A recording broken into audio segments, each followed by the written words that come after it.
Chers abonnés, bonsoir et bienvenue dans ce flash d'information. L'ambassade du Mali à Ottawa organise le premier salon virtuel sur les produits et services du Mali du 8 au 13 juillet prochain. La cérémonie d'ouverture a eu lieu jeudi dernier par visioconférence sous la présidence du ministre des Affaires étrangères et de la coopération internationale Abdoulaye Diop. Cette rencontre d'échange a été organisée en partenariat avec l'unité du cadre intégré renforcé, les agences pour la promotion des exportations du Mali et pour la promotion des investissements du Mali.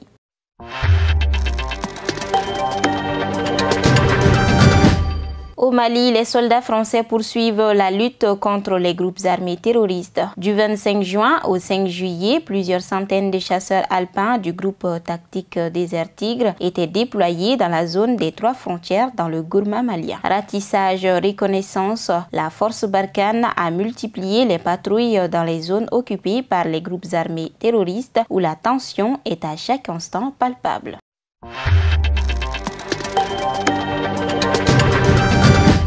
Hors de nos frontières. Au Sénégal, l'opposition dénonce plusieurs points de la loi réformant le code électoral. Le montant de la caution pour les candidats, la question du bulletin unique, mais aussi l'interdiction pour toute personne condamnée à des peines supérieures à 1 mois de se présenter à une élection, comme le cas pour Khalifa Sall, l'ancien maire de Dakar, et Karim Wade, le fils de l'ancien président.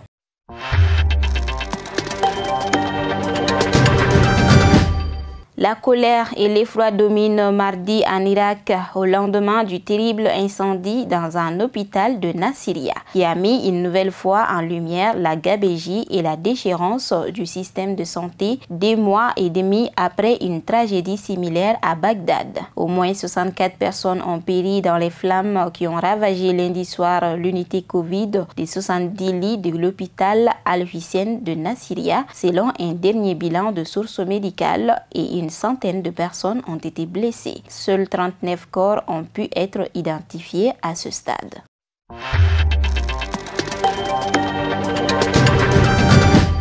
Terminons cette édition à l'international. La présidentielle de 2022 en France se déroulera les dimanches 10 et 24 avril 2022, a officiellement annoncé le gouvernement français après un conseil des ministres. Les élections législatives suivront les 12 et 19 juin. C'est tout pour cette édition. Merci bien de l'avoir suivi. Passez une excellente soirée.